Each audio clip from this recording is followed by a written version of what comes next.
ओम शांति।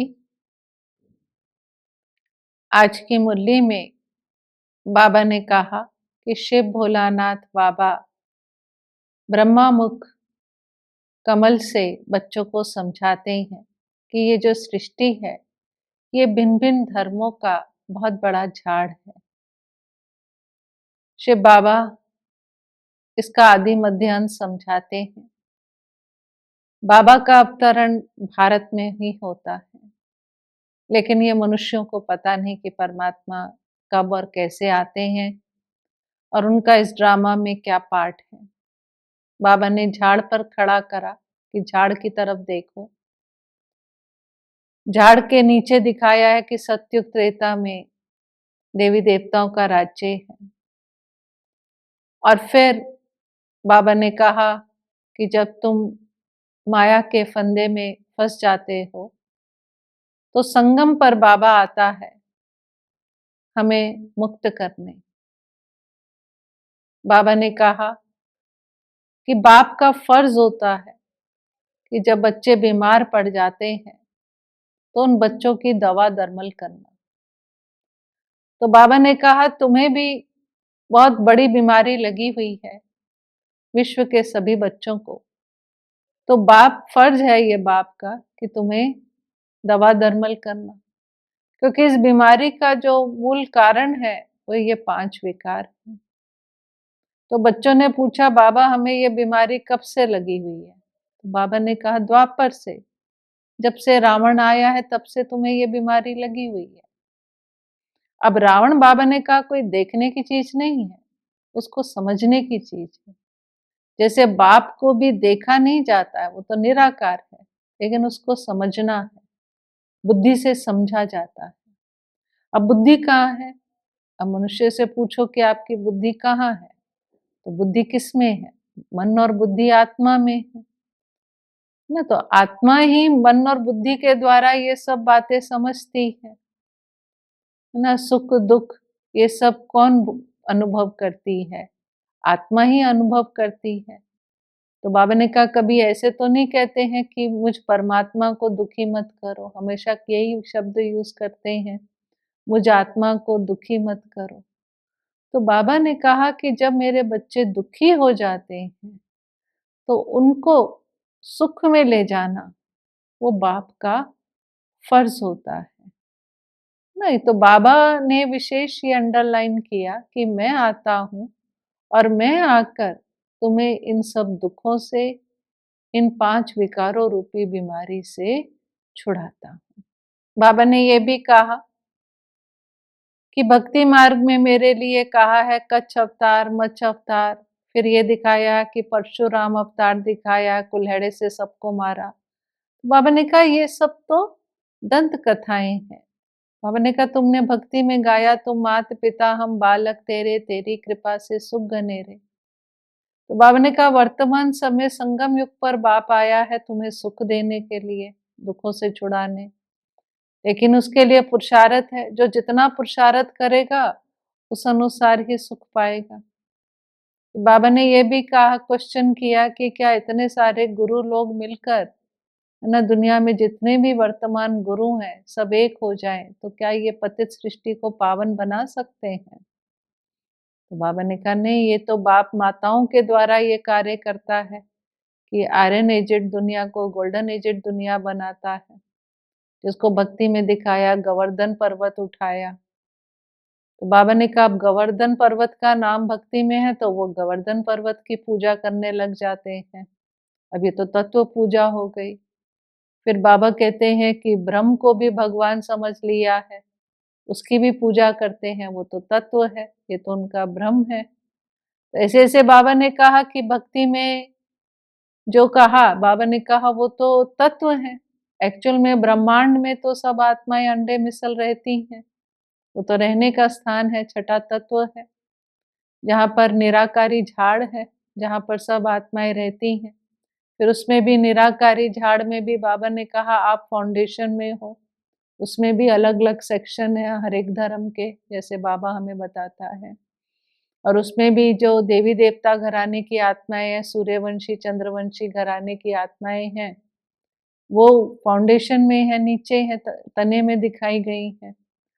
तो बाबा ने कहा कि फिर बाबा ने ये भी कहा कि ऑलराउंड पार्ट किसका है इस सृष्टि में? वो जो देवी देवता घराने की आत्माएं हैं, उन्हीं का ऑलराउंड पार्ट है, जो 84 जन्म लेती हैं। वो तुम बच्चे हो, क्योंकि तुम ही सूर्यवंशी बनते हो, चंद्रवंशी बनते हो, वैश्यवंशी बनते हो, शूद्रवंशी बनते हो, फिर ब्राह्मण भी बनते हो। तो ये जो पूरा चक्र है, बाबा ने कहा दूसरा कोई ये पूरा चक्र नहीं लगाता। अब जो द्वापर में आएगा उसको तो ऑलराउंड पार्ट नहीं कहेंगे ना। तो ऑलराउंड पूरे 84 जन्मों का पार्ट जो है, बाबा ने कहा वो आप आत्माएं ही लगाती हो। फिर बाबा ने ये भी कहा कि अब आप तुम जज करो कि शास्त्र राइट है, गुरु लोग राइट हैं, कि जो बाबा कहता है वो राइट है ना। बाबा ने कहा बाप के लिए गाया गया है सत्य, सत्य है ना, गॉड इज ट्रुथ कहते हैं ना, सत्यम शिवम सुंदरम। तो बाबा ने कहा मैं जो कहता हूँ वो सच कहता हूँ, और इस सत्य से ही सत्युग की स्थापना होती है। और बाबा ने कहा दुनिया में कहते हैं झूठी माया, झूठी काया, झूठा सब संसार। तो झूठ से क्या हुआ? झूठ से नरक बन गया। तो सत्य सत्युग की स्थापना करता है, अर्थात स्वर्ग की स्थापना होती है, और झूठ से ये दुनिया नरक बन जाती है। फिर बाबा ने ये भी कहा कि देखो मैं तो बहुत निरहंकारी हूँ, मैं निराकार भी हूँ और निरहंकारी भी हूँ, और तुम बच्चों का गुलाम हो, तुम बच्चों का सेवाधारी हो ना। बाबा कई बार कहते हैं ना, मैं तो तुम्हारी सेवा के लिए आया हूँ। तो बाबा क्या सेवा कर रहे हैं हमारी? बाबा ने कहा तुम्हें जैसे कोई बीमार हो जाता तो बीमार की सेवा करते हैं ना, उसको ठीक करते हैं, तो वो भी तो सेवा होती है ना। तो बाबा ने कहा मैं इस समय तुम्हारी सेवा कर रहा हूँ। तुम्हें जो है, तुम सब बच्चे जो बीमार हो गए हो, माया ने तुम्हें बीमार कर दिया है, तो वर्तमान समय बाबा हमारी सेवा कर रहे हैं।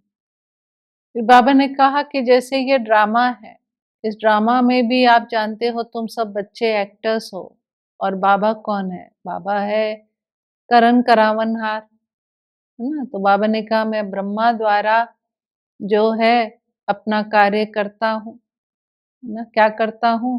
तुम्हें ज्ञान और योग सिखलाता हूँ। फिर बाबा ने कहा मैं सिर्फ योग सिखलाता नहीं हूँ, सिखलवाता भी हूँ। अर्थात तुम बच्चों को सिखलाता हूँ, फिर तुम बच्चे औरों को सिखलाते हो। फिर बाबा ने कहा ये जो तुम दूसरों को सिखलाते हो, इसको बाबा ने कहा ये शंख ध्वनि करते हो तुम, इसको शंख ध्वनि कहेंगे। फिर बाबा ने कहा मैं अमर कथा सुना रहा हूँ, और तुम सब कौन हो? तुम सब पार्वतियां हो। फिर बाबा ने कहा तुम सब द्रौपदियां भी हो। तो ऐसे ऐसे बाबा ने भिन्न भिन्न रीति से बच्चों को टाइटल दिए। फिर बाबा ने कहा कि बाबा जानते हैं कि अभी मैं बाबा हमको सुख का वर्षा देंगे, लेकिन फिर माया हमें दुखी करेगी। लेकिन बाबा ने कहा मैं अपनी फर्ज अदाई करता हूँ, मैं अपना फर्ज पालन करता हूँ, और सुख की दुनिया तुम्हारे लिए बनाता हूँ, तुम्हें सुख देता हूँ। तो बाबा ने कहा कि वहां तो कितना सुख होगा, सदा बाहरी मौसम होगा, ना बीमारी होगी, ना हॉस्पिटल होंगे, ना कोई रोगी होगा, ना कोई दुखी होगा। तो बाबा ने कहा वो तो स्वर्ग है। तो बाबा ने कहा देखो तुम 21 जन्मों के लिए अपनी तकदीर बनाते हो ना, यहाँ तकदीर बनाने आए ना, तो तकदीर भी देखो, बाबा ने कहा कोई हद की तकदीर होती है, और कोई यहाँ पर है बेहद की तकदीर, कि हम बेहद की तकदीर, बेहद का बाप बेहद की तकदीर बनाएंगे ना। फिर बाबा ने कहा कि कई समझते हैं कि आत्मा तो निर्लेप है, आत्मा के ऊपर कोई लेप शेप नहीं चढ़ता है, जो भी होता है शरीर पे होता है।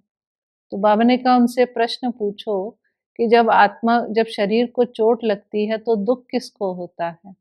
आत्मा को होता है ना। तो आत्मा कैसे निर्लेप हो सकती है? आत्मा ही तो सुख दुख भोगती है, तो आत्मा को हम निर्लेप नहीं कह सकते हैं। तो ये बात भी बाबा ने कहा आपको सबको समझानी है। तो बाबा ने कहा देखो ये पढ़ाई है, एक ही पढ़ाई है, एक ही पढ़ाने वाला है, और सबको एम ऑब्जेक्ट भी एक है कि नर से नारायण बनने का, नारी से लक्ष्मी। तो एम ऑब्जेक्ट भी एक ही है, पढ़ाई भी एक ही है, पढ़ाने वाला भी एक ही है। बाकी बाबा ने कहा जो फेल हो जाते हैं, वो चंद्रवंशी में चले जाते हैं। फिर बाबा ने आज ये भी कहा कि कई बच्चे समझते हैं कि जो बाद में आएँगे उनका क्या होगा? तो बाबा ने कहा नहीं ऐसे नहीं समझो, जो बाद में आएँगे तो वो ऊँच पद नहीं पा सकते। तो बाबा ने कहा वो भी तीखे जा सकते हैं और बाबा देखता है, जाते हैं। फिर बाबा ने कहा अच्छा चलो सभी बातों की सेक्रीन क्या है?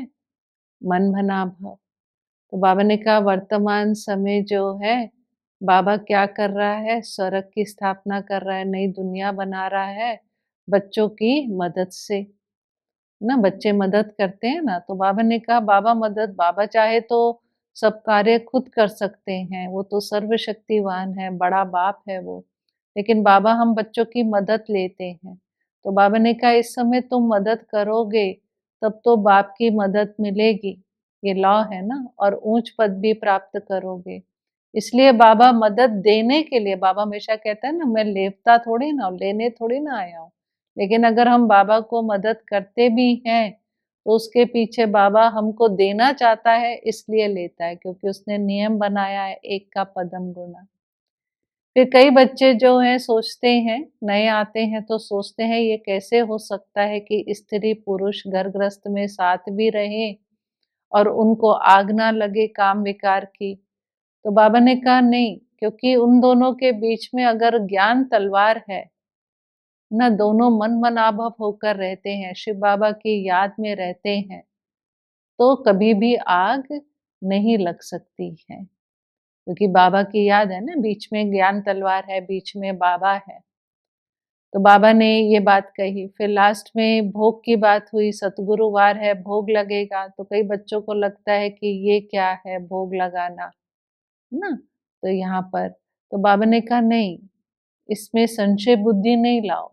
ये भी एक रस्म रिवाज है ना? भोग लगाना भी बाबा ने ही लगाया, तो बाबा ने कहा इसमें कभी साक्षात्कार होता है, तो इसमें संशय नहीं लाना है, ये भी एक रस्म रिवाज है। और बाबा ने कहा कि ये शिव बाबा का भंडारा है, तो जिसके भंडारे से खाते हैं, तो उसको भोग लगाना भी बहुत ज़रूरी है। इसलिए भगवद गीता में लिखा हुआ है कि अगर जो खिलाने वाले को खिलाए बिना खाता है ना? तो उसको महापापी कहा गया है कि वो बहुत बड़ा पाप है ये, कि खिलाने वाले को खिलाए बिना खाना। तो इसलिए बाबा ने कहा भोग लगाना भी ज़रूरी है।